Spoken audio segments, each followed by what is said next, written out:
So, long-ish story. I'm a runner.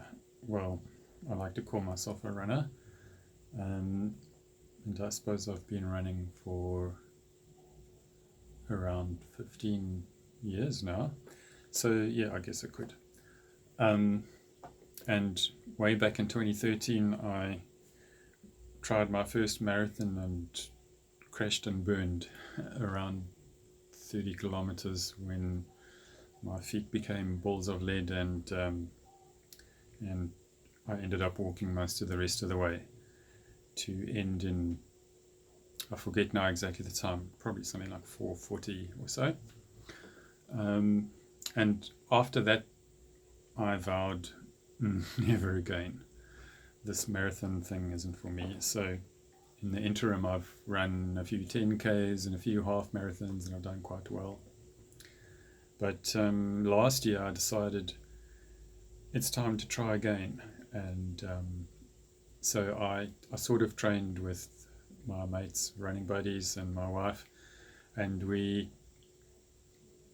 um, arrived at marathon day. And I must admit, I was feeling a little tired, so I didn't have such a great day, but I did feel better than I had in the first marathon, this being now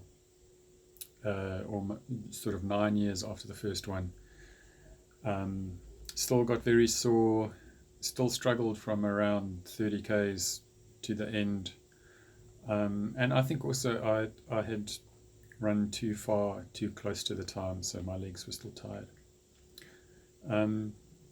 But all this is not really part of the story I'm trying to tell.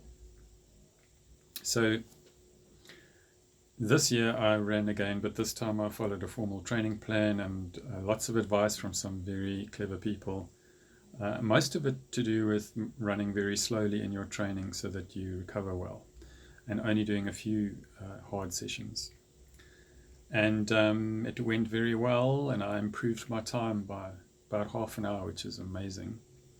So I had a great day out, and I actually came home with pretty much no injuries except for one, which was this blister in the weirdest place on my big toe, sort of in between the big toe and the next toe, but not where the next toe would rub against it. So I'm not entirely sure how it came to be.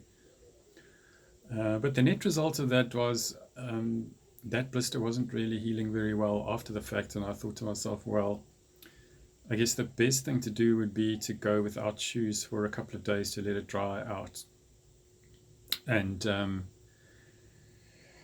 so I hauled out the only pair of flip-flops that I still own, and actually those I only have because I felt that I could never wear them. And the reason is that they are quite pretty, but let me show you what they looked like this morning.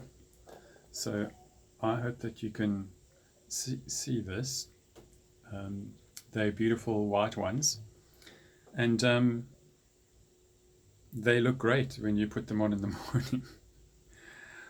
But after a day of use, they don't look so great anymore. And let me just pick one up off the floor and show you that. I don't know if you can see it in this light, but they look distinctly less white than they did earlier. And this was a good day. My feet didn't make them as dirty as they usually do.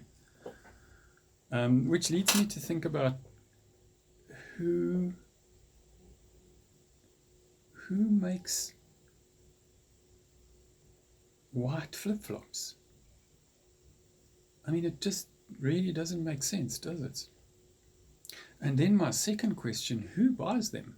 And I'm not guilty here, because these were given to me by a mate of mine, and he actually bought them for someone else who wasn't home when he went to go and give them to him, so I became the second happy owner. And I must admit, they look very stylish, but they are not practical. So every day that I wear them, I need to then scrub them in the shower before I can wear them again. And I can see actually that everyday scrubbing is not bringing them clean. So next time you see a pair of flip-flops in the shop and they're white, think twice before you buy them. Might not work as well as you thought. And yes, so how many psychologists does it take to change a light bulb? Only one. But the light bulb must really want to change. Cheers.